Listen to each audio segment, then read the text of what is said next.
नमस्कार दोस्तों, मैं हूं आपके साथ कृपाशंकर शर्मा। दोस्तों, हरियाणा विधानसभा चुनाव के लिए मतदान संपन्न हो गया है और इसके बाद आए हरियाणा के ज्यादातर एग्जिट पोल ने सबको चौंका दिया है। जी हां, यहां साफ तौर पर कांग्रेस का शानदार दबदबा नजर आ रहा है। चुनाव के बाद सर्वेक्षण में यह संभावना जताई गई है कि कांग्रेस पूर्ण बहुमत की सरकार बना सकती है। ऐसे में हरियाणा में भूपेंद्र सिंह हुड्डा के मुख्यमंत्री बनने की संभावना सबसे ज्यादा बढ़ने लगी है। वे कांग्रेस की वरिष्ठ नेता कुमारी शैलजा को झटका भी लग सकता है और कुमारी शैलजा लाइन में भी काफी ऊपर हैं। दरअसल हरियाणा में सभी 90 सीट के लिए मतदान संपन्न हुआ। मतगणना 8 अक्टूबर को होगी। अब इसके साथ ही आप कोई भी बता दें कि लेकिन इससे पहले एग्जिट पोल सामने आए और एग्जिट पोल जो है वो चौंकाते हैं। एग्जिट पोल में नतीजे अलग अलग हैं और एग्जिट पोल क्या है वो भी आप देखिए ग्राफिक्स के जरिए।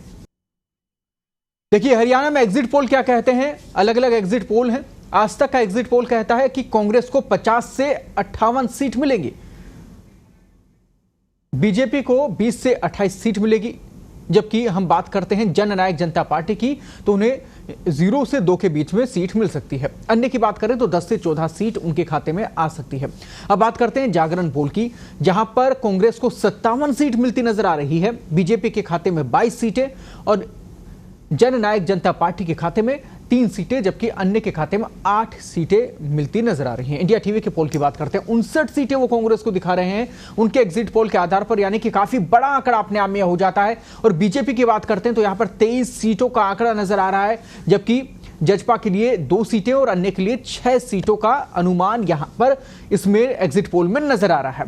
अब बात करते हैं रिपब्लिक भारत के पोल की, 55 से 62 सीट कांग्रेस के खाते में नजर आ रही है। यहां पर सीधे तौर पर एक तरफा एग्जिट पोल नजर आ रहा है और बीजेपी का जो है आंकड़ा यहां पर 18 से 24 के आसपास है।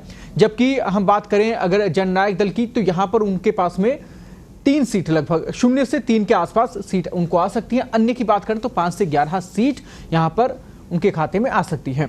तो ये हरियाणा का एग्जिट पोल है। चौंकाने वाला एग्जिट पोल इसलिए भी इसे कहा जा सकता है क्योंकि इस एग्जिट पोल के आधार पर अलग अलग जो आंकड़े हैं वो सामने आए हैं।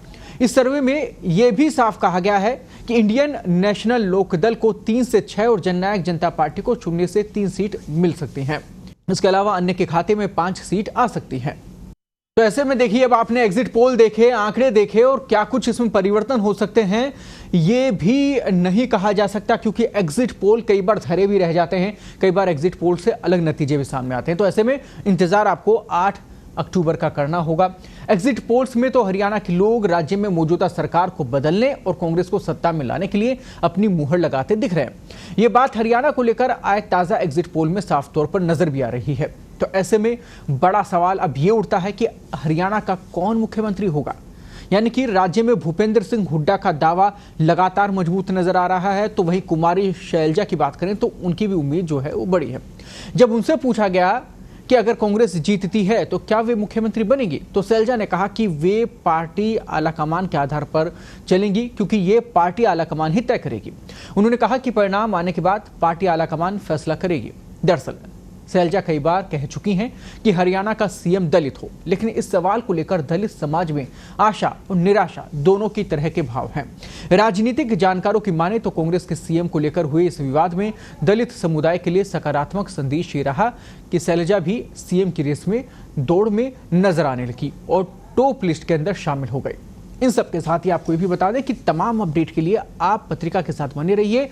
चाहे बात जम्मू कश्मीर की हो, चाहे हरियाणा चुनाव की हो या अन्य राजनीतिक खबरों की, लगातार आप तक अपडेट हम पहुंचाते रहेंगे। नमस्कार।